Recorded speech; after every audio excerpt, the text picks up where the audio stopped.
actual furniture. Watch yourself. Look out. Oh, man. Look out. Got it? All right. This is the actual furnace room. Going into where they expected to perpetrate it. Got a bit of a jump there.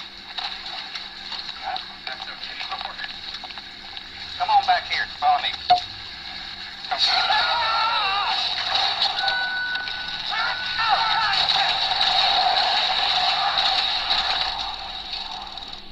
The crime scene was not properly secured by Travis County Police.